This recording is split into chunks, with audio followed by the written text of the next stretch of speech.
calling all my fellow systems geeks or wannabe ones. Do you feel like every time you create a blog, you're recreating the wheel from scratch and figuring out the steps as you go?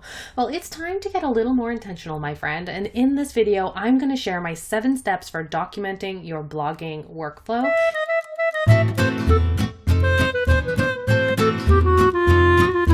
Welcome back to my channel, and if you're new here, my name is Haley Dale and I am a content strategist helping you create more purposeful, productive, and profitable content.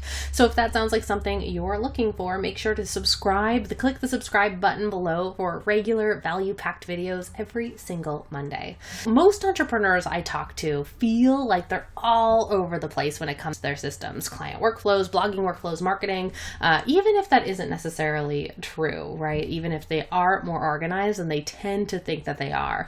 I think that a really great place to start with your systems is your blogging workflow, because it is one of those cornerstone systems that is usually at the heart of your marketing strategy, and if you're an online business, at the heart of your online business. And once you nail down that first core blogging system, everything else tends to fall into place. So this is a great place to start if you're feeling disorganized. Some other reasons for doing this blogging documentation is it allows you to outsource a lot more easily. So if you're looking at hiring a VA in the near future, having that blogging workflow, that's going to be one of the first places that you're probably going to want to get them to start helping out with. So making sure you have those systems buttoned up so you can more easily hand it off without feeling like you need to train all the way from scratch. The other thing is you're going to get out of that feeling like you're making it up every single time. Every time you're planning, producing, publishing, or promoting your new blog, you're not going to be figuring out the steps each time. You're going to have a systemized checklist to follow, allowing you to save a lot more time and do it a lot more easily. I think it also allows you to master the basics and add-ons. So if you are, really struggling to blog consistently and it's because you don't have those systems in place, by getting those systems in place, you're going to be able to master those basics, figure out how easy they are, keep up with them consistently, and then maybe add on another content channel, right, to amp up your results. I think it also allows you to identify opportunities to streamline, maybe get a new tool that's going to make things easier, and it all starts with documenting that workflow, and then you're going to be able to see different opportunities for you to fill to make that workflow a little bit easier. So let's get down to these 7 steps of documenting your blogging workflow. So step number 1 is all about figuring out what belongs in what I call your core content bundle. So remember how I said that your blog is at the heart of your content marketing strategy. And I think that once you figure out what is in that core content bundle, everything else tends to fall in place. Well, this is how that works. I want you to shift your thinking around your blog. So instead of thinking of it as I blog weekly and that's an independent piece of content, I want you to elevate its position in your content strategy. And I want you to think, how does all the other content that you're putting out, how does it relate to that blog? So if you are publishing on a weekly basis, and that's the first step, is to figure out how frequently you're going to commit to blogging. If it's going to be bi-weekly or weekly, go with a pace that's really manageable for you at first. Don't try to overshoot, because we want to come up with something that you can maintain consistently. Let's say, for example, you're going with weekly. So then your core content bundle is the content that you're releasing on a weekly frequency, and it starts with that blog, but it also might mean all of the Instagram posts that go along with that, the email newsletter that you use to tell your list about your blog post, all of the social media, all of the pins that relate to it. So I want you to come up with an itemized list of everything that goes out along with your blog post, and this is your core content bundle. And so once we figure out what pieces are in that core content bundle, we're going to be able to create systems for them. So step number 1 is to figure out what belongs in that core content bundle. And I have a resource below if you need some help with this, that's going to walk you through. It's a worksheet, a template that's going to help you build that core content bundle. So go and check that out if you are struggling with this piece of it. So then step number 2, I want you to think, we're going to be breaking down each phase of your blogging process. So the first step is your blog planning phase. So what are all of the things that you're doing as part of your blog planning phase? So I want you to brainstorm those individual tasks that go into that part of the content strategy. Things like, how do you choose your topics? Where are you putting your editorial calendar? Where are you tracking all of these ideas that you're coming up with?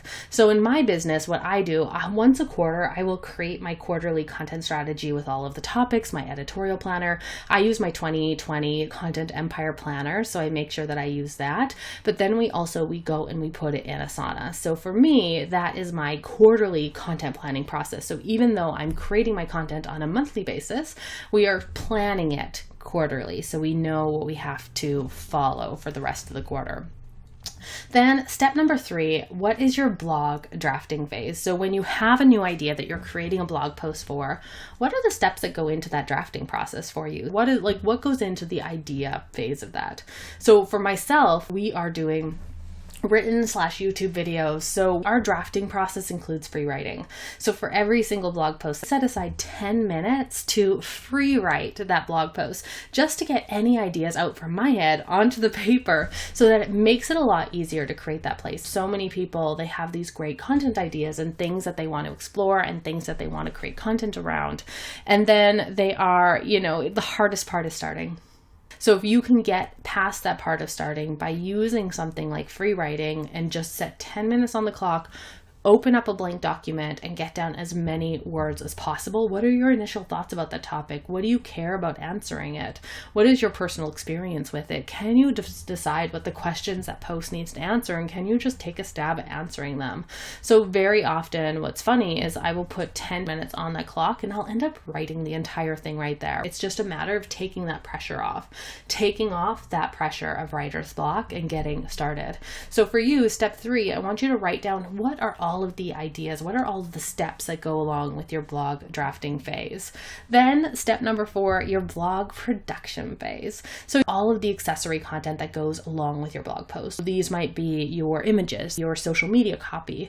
This might be the final post, right? So sending it for proofreading. For me, this phase includes all of the images that go along with my blog post, proofreading the blog post, social media copy and transcripts. So during this phase, step 4, I want you to write down what goes into your blog production phase. Take a moment to write those down. Then step number 5 is to document your blog publishing phase. So this is where you are publishing and scheduling out your core content bundle. And it might be on YouTube, it might be on Apple Music, Apple iTunes, or whatever they're calling it now, podcasts. Might be formatting and scheduling that blog post if it goes on your website, which I encourage it should go on your website, even if it's video. Adding your social media posts, scheduling your email newsletter. So what are all of the things that you do as part of your blog publishing phase? So chances are, if you've been blogging for a while, you know all of the steps, right? You just may have not taken the steps to actually document it. So I want you to take that step now and document what are all the steps that go along with your blog publishing phase.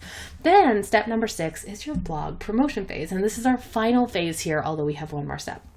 So for your promotion phase, what are all of the ways and all of the steps that you're taking to market and get people to that blog post? There's so many ways for us to market our blog posts. It could be Pinterest, it could be Instagram, it could be Instagram Lives or Q&A Facebook Live, whatever it is. So if you come up with a way of documenting that process, if you're able to create a formula around it of the things that you do, this is where the opportunity to add on more comes from, right? So once you master the basics, you streamline the basics. There are so many ways for us to automate and batch nowadays. So if you're able to document that process and come up with those opportunities to automate or streamline or batch, it's going to create a lot more space in your calendar to add on cool new things and cool new content channels, like maybe TikTok or whatever you want to try.